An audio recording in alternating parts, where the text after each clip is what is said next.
Hello everyone. आप सभी लोगों का स्वागत है आपके इस यूट्यूब चैनल पर। आज का हमारा टॉपिक है वो जेमस्टोन्स के ऊपर है, जो कि बहुत इंपॉर्टेंट है क्योंकि आप सभी को पता है मार्केट में जेमस्टोन का पूरा व्यापार है और बहुत से एस्ट्रोलॉजर्स जेमस्टोन जबरदस्ती आपको देकर ठगते भी हैं, जिसकी वजह से कई बार मेंटल नुकसान होता है, फिजिकल नुकसान भी होता है और पैसों का नुकसान तो होता ही है। तो इस वीडियो को देखकर आप ये समझ जाएंगे कि आपको कौन सा जेमस्टोन पहनना चाहिए और कौन सा जेमस्टोन नहीं पहनना चाहिए। तो चलिए वीडियो शुरू करते हैं। जैसा कि मैंने आपसे बोला कि आज का टॉपिक बहुत ज़्यादा इंपॉर्टेंट है क्योंकि ये जेमस्टोन्स के ऊपर है। और स्टार्ट करने से पहले एक छोटा सा हम लोग रिवीजन कर लेते हैं कि कौन से प्लैनेट का कौन सा जेमस्टोन होता है। काफ़ी लोगों को ये पता भी होता है, लेकिन फिर भी जो भी नए हैं उनके इंफॉर्मेशन के लिए मैंने यहाँ पे इसको लिख रखा है। तो सन का जेमस्टोन रूबी होता है, हिंदी में इसे मानिक बोलते हैं। मून का पर्ल होता है, हिंदी में मोती कहते हैं। मार्स का कोरल यानी कि मूंगा, और मरकरी का एमराल्ड होता है जिसे पन्ना कहते हैं। यहाँ पे इन सबकी फोटो लगी हुई है, आप देख सकते हैं। कई बार ऐसा होता है ना कि लोगों ने कोई स्टोन पहना होता है और उनको भी नहीं पता होता वो कौन सा है, तो इसलिए मैंने यहाँ पे फोटो भी लगा रखी है। इसके बाद जुपिटर बृहस्पति का रतन होता है येलो सफायर यानी कि पुखराज। वीनस का होता है डायमंड हीरा। सैटर्न का होता है ब्लू सफायर यानी कि नीलम। ये जेमस्टोन काफी ज्यादा फेमस है क्योंकि ये कई बार बहुत ज्यादा डिस्ट्रक्टिव हो जाता है। राहु का जेमस्टोन होता है हेसोनाइट यानी कि गोमेद। केतु का होता है कैटसाई यानी कि लहसुनिया। कैटसाई से इसलिए कहते हैं क्योंकि इसकी बनावट में जो आप बीच में देखोगे एक लंबा सा, जैसे बिल्ली की आंखें होती है ना, वैसा सा छाया सी रहती है।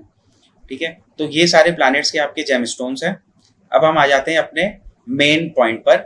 यहाँ पे मैंने 10 पॉइंट लिखे हुए हैं और कोशिश करी है कि मैं सारे के सारे पॉइंट्स कवर कर सकूं। और अगर कोई पॉइंट छूट जाता है तो आप मुझे कमेंट करके बता सकते हैं। ये जितने भी पॉइंट मैंने लिखे हुए हैं ना, ये वो चीजें हैं जो समाज में फैली हुई है, बट हमें इन्हें फॉलो नहीं करना है। तो मैं आपको बताऊंगा वो क्या चीजें हैं और क्यों हमें इन्हें फॉलो नहीं करना है। ठीक है, ताकि आप लोग कभी भी परेशान ना हो।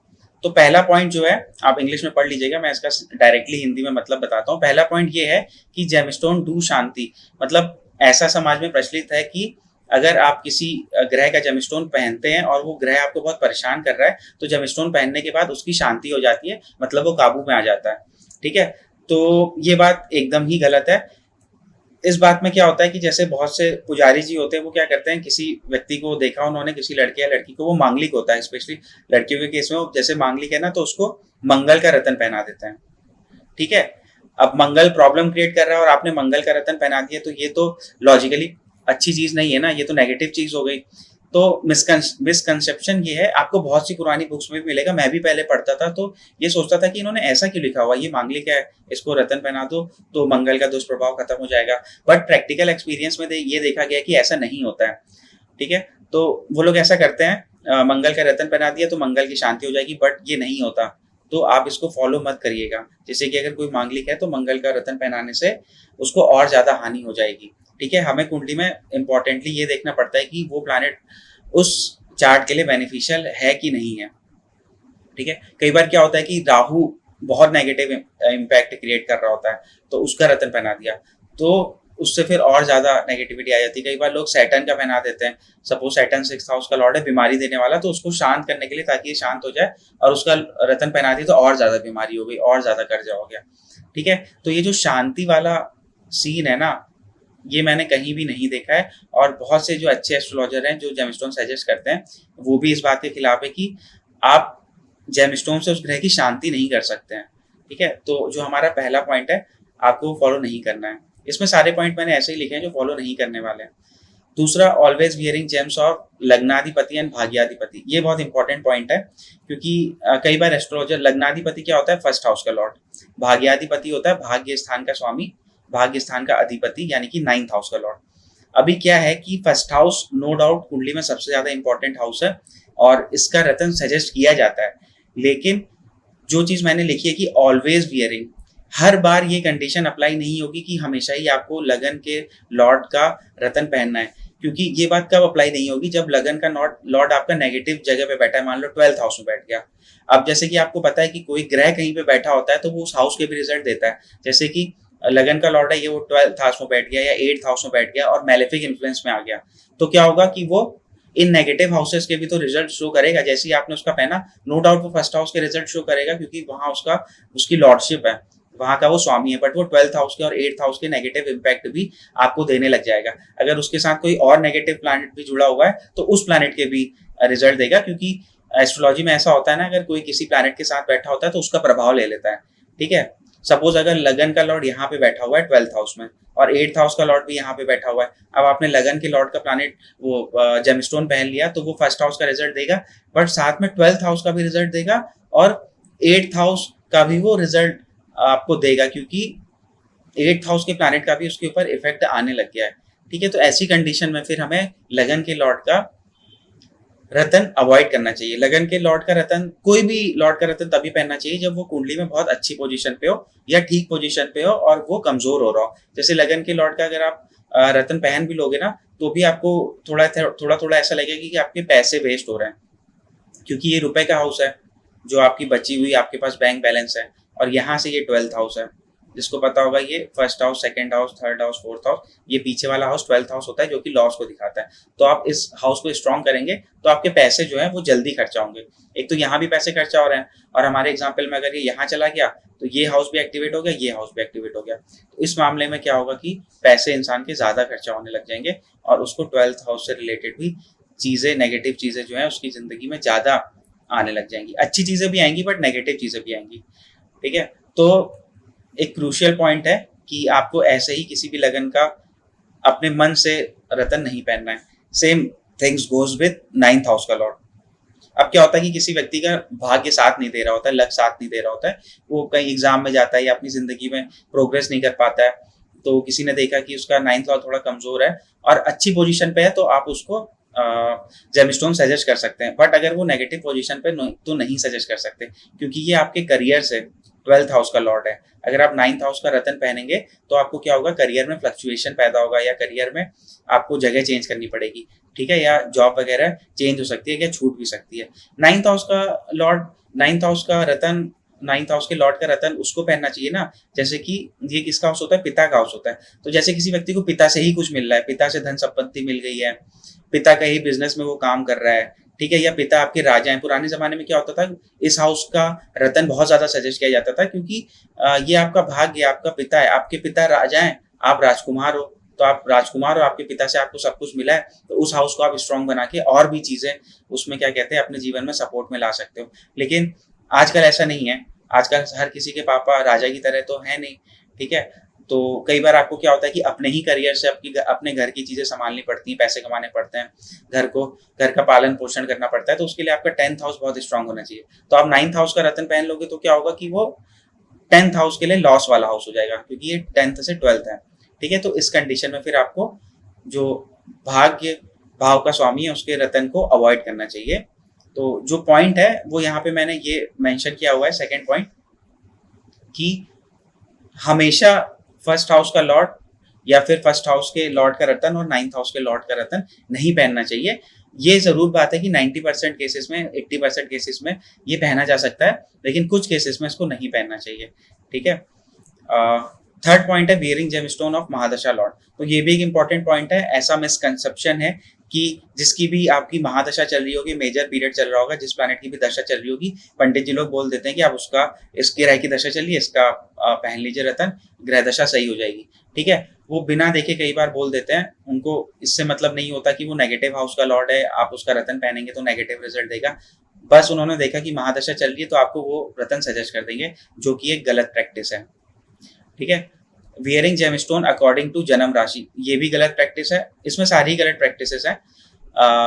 वियरिंग जेमस्टोन अकॉर्डिंग टू जन्म राशि, तो जन्म राशि के अनुसार भी जेमस्टोन नहीं पहनना चाहिए। जैसे कि बहुत लोगों का होता है कि मान लो स्कॉर्पियो राशि है, ठीक है, अब स्कॉर्पियो राशि के लिए मूंगा अच्छा रतन माना जाएगा, क्योंकि मंगल उसका लॉर्ड होता है और मंगल का रतन मूंगा है। लेकिन सपोज करो स्कॉर्पियो राशि आपके यहाँ पर है, ठीक है, या कहीं और पर भी हो सकती है, 12th हाउस में है। ठीक है, अब राशि होने का मतलब है कि इसके ऊपर मून होगा। ठीक है, तो अभी तो जो जनरल ये हो जाएगा कि ठीक है आपकी स्कॉर्पियो राशि और आपने मूंगा पहन लिया, लेकिन आपको ये भी तो देखना पड़ेगा वो स्कॉर्पियो राशि किस हाउस पे फॉल कर रही है। ठीक है, नेगेटिव हाउस पे फॉल करेगी तो आपको उसके नेगेटिव रिजल्ट्स देखने को मिलेंगे। ठीक है, मान लो आपकी एक्वेरियस राशि है, ठीक है, अभी क्या हुआ कि 10 और 11 ऐसा लगन है आपका, तो सिंह लगन है और आपकी एक्वेरियस एक्वेरियस राशि है, मून आपका यहाँ पे है। और आपने इंटरनेट पे पढ़ा या कहीं पे देखा कि एक्वेरियस राशि वालों के लिए शनि का रतन नीलम बहुत अच्छा होता है। ठीक है, आपने दुकान गए और वहां से खरीद लिया, लेकिन आपको पता ही नहीं है कि ये 6th हाउस और 7th हाउस कितने ज्यादा खतरनाक हो सकते हैं। ये आपको रोग दे सकता है, ऋण दे सकता है यानी कि डेट दे सकता है, और शत्रु दे सकता है। और 7th हाउस तो होता ही मारक है, ये डेथ भी दे सकता है। ठीक है, तो इसका रतन आपने दुकान से जाके पहना, अगले दिन से आपकी बर्बादी चालू हो जाएगी। ठीक है, इवन दो कि ये हमारी जन्म राशि है। ठीक है, तो आपको चार्ट पे बिना देखे किसी का भी रतन नहीं पहनना है, खाली ऐसे सुन के कि ये हमारी जन्म राशि है, इसका रतन कुछ होता है और वो हमें पहन लेंगे तो हमें सूट करेगा, नहीं, ऐसा नहीं होता। ठीक है, तो ये पॉइंट भी कैंसिल। उसके बाद ये तो बहुत गलत प्रैक्टिस है, wearing gemstone according to name alphabet.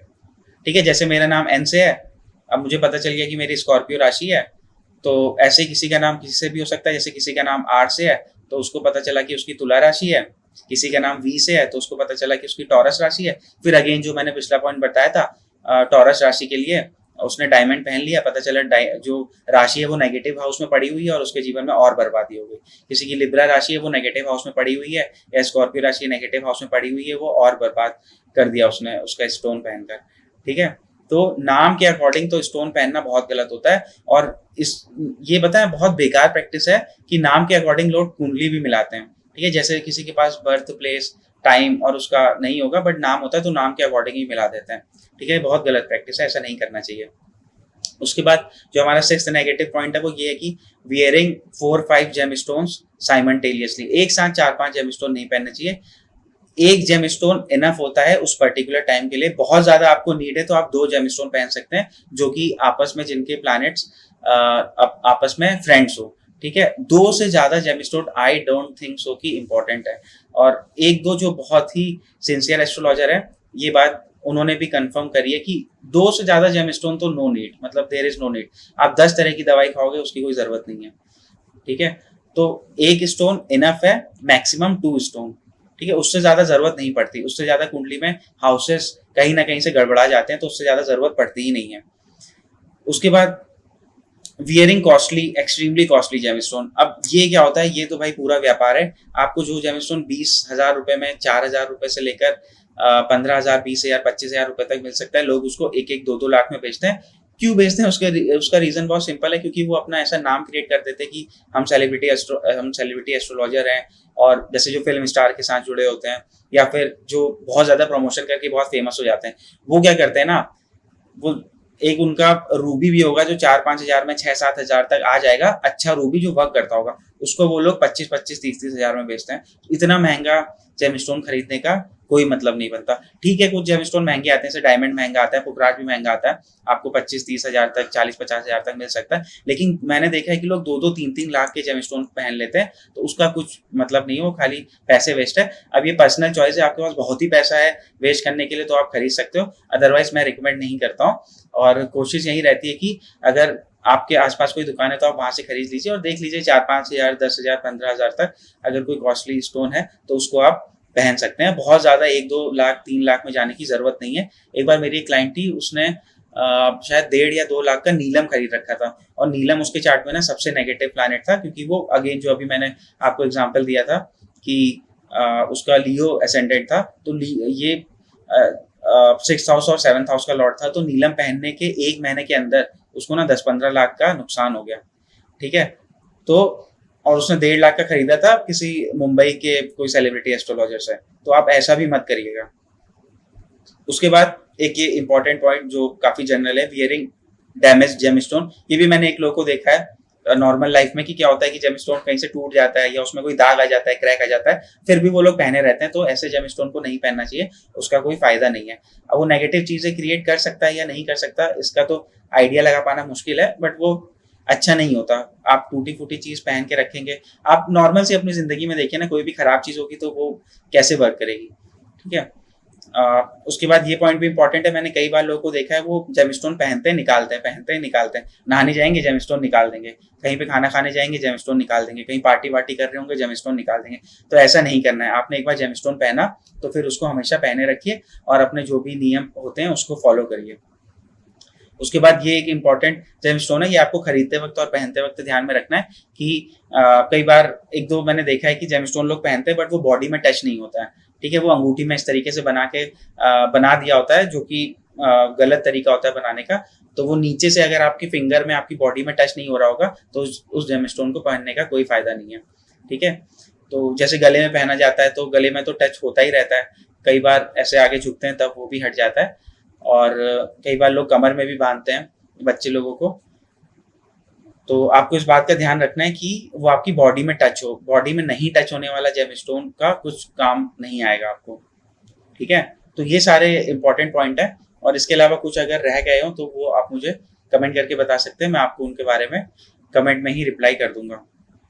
अब ये जानना जरूरी है कि ये जो जेमस्टोन है हम उनको सेलेक्ट कैसे करें, मतलब आप अपने लिए अच्छा जेमस्टोन कैसे सेलेक्ट करो, और दूसरी चीज है कि कौन सा जेमस्टोन पहनो, which gemstone we should select and how, ठीक है। तो इसके लिए आपको एस्ट्रोलॉजी की एक बेसिक नॉलेज होनी चाहिए, मैं आपको शॉर्ट में यहाँ पे बता दूंगा, जो कि लगभग पूरी ही नॉलेज होगी, लेकिन कई चीजें होती हैं जो एक्सपीरियंस से आती हैं, तो वो तो मैं इस वीडियो में शेयर नहीं कर पाऊंगा, क्योंकि उसके लिए फिर ये होता है ना, कई चीजें देखनी पड़ती हैं कि चंद्र लगन से कैसा है, लगन से कहता है किस चीज की दशा चल रही है, तो थोड़ा सा बहुत लंबी वीडियो हो जाएगी, ठीक है, और आप लोग बोर भी हो जाएंगे। तो इसलिए मैं बेसिक चीज बता रहा हूँ जो फॉलो करते हैं, ठीक है, जिसकी वजह से आपको एटलीस्ट हानि नहीं होगी, आपको कोई नेगेटिव जेमस्टोन नहीं सजेस्ट कर सकेगा। तो कुंडली में क्या होता है कि कोई भी प्लैनेट अच्छा या बुरे फल देने वाला इसलिए माना जाता है क्योंकि वो किसी अच्छे या बुरे स्थान का स्वामी होता है, ठीक है। जैसे कि यहाँ का लॉर्ड अच्छा माना जाता है तो वो अच्छे रिजल्ट देगा, यहाँ का लॉर्ड अच्छा माना जाता है वो अच्छे रिजल्ट देगा, यहाँ का लॉर्ड खराब माना जाता है तो खराब रिजल्ट देगा, यहाँ का खराब माना जाता है तो खराब रिजल्ट देगा, ठीक है। तो सेम चीज आपकी जेमस्टोन पे भी अप्लाई होती है, जहाँ के प्लानिटरी लॉर्ड अच्छे नहीं माने जाते। अब ये बेसिक रूल है, आप इसको एकदम याद कर लीजिए, ये आपके पास कॉपी है तो नोट कर लीजिए।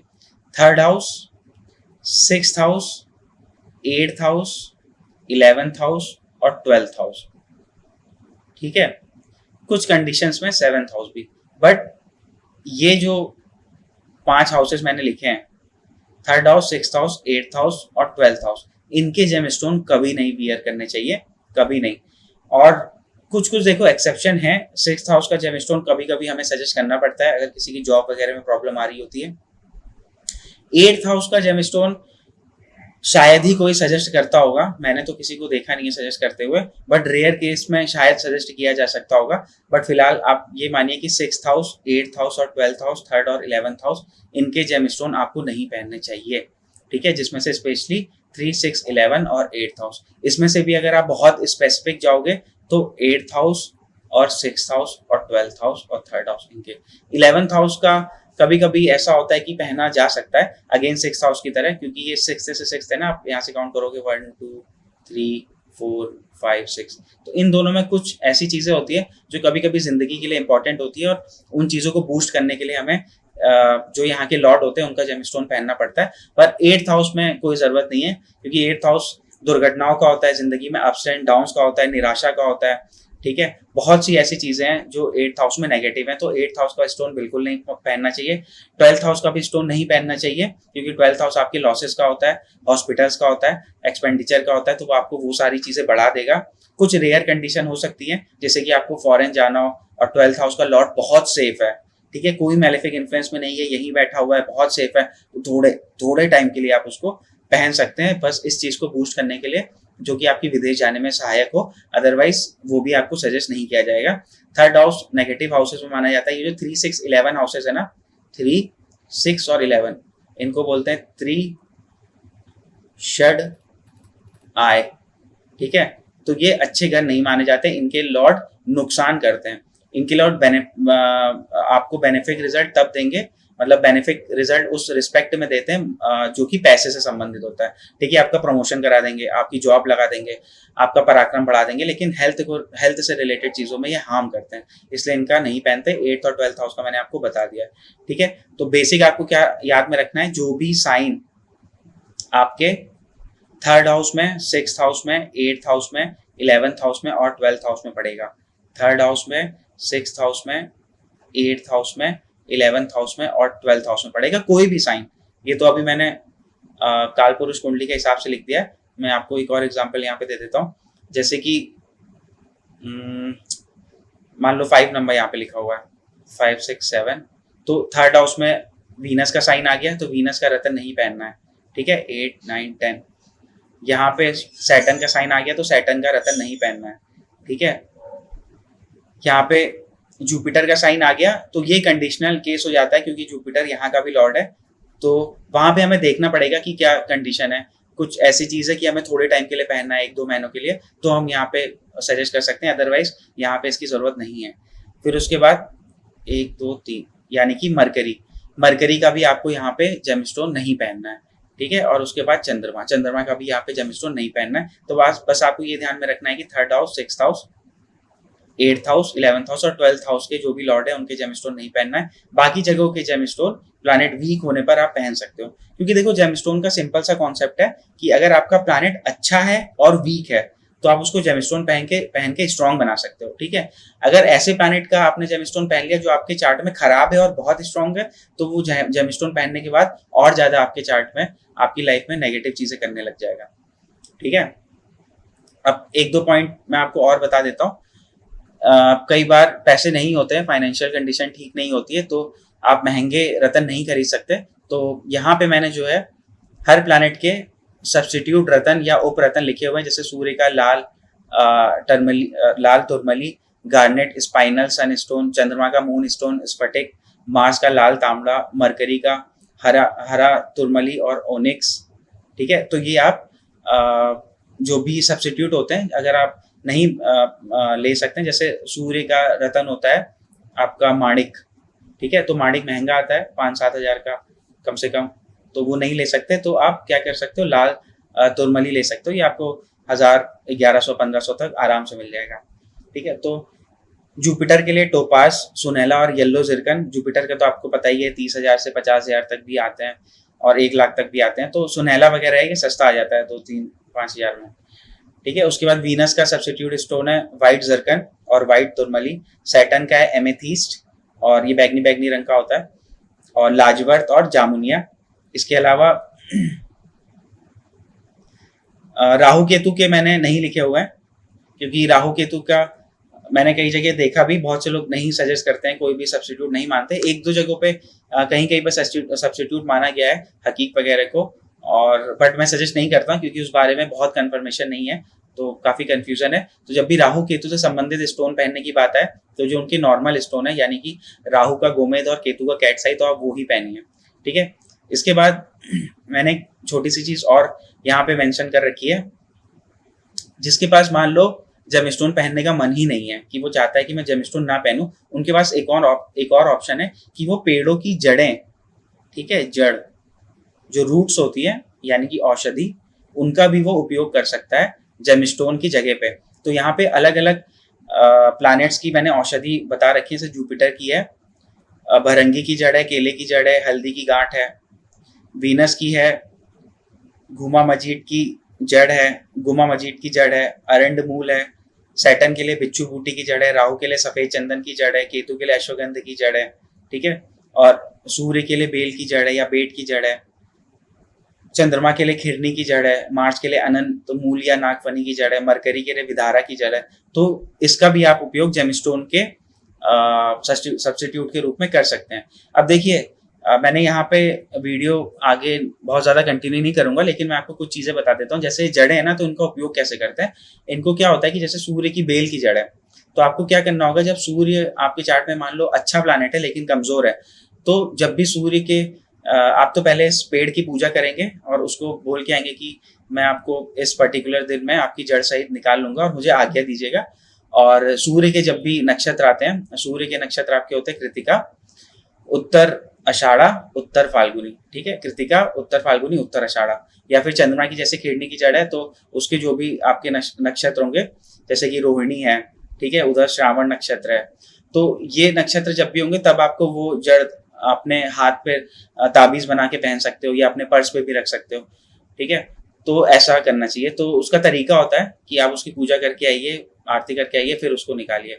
और जो जेमस्टोन है उनको पहनने के भी तरीके होते हैं, पर्टिकुलर डेज होते हैं। आपको सूर्य का रतन रविवार के दिन पहनना होगा, चंद्रमा का रतन सोमवार के दिन पहनना होगा, और एक पर्टिकुलर टाइम पीरियड होता है, पर्टिकुलर नक्षत्र होता है, उस दिन पहनना होगा। और सारे नक्षत्रों का लगभग जो शुद्धि करने का तरीका है वो ये है कि आप उसको गंगा जल या कच्चे दूध में डाल के रखिए और उसके बाद मंत्रोपचार करिए जो भी उस ग्रह से संबंधित है।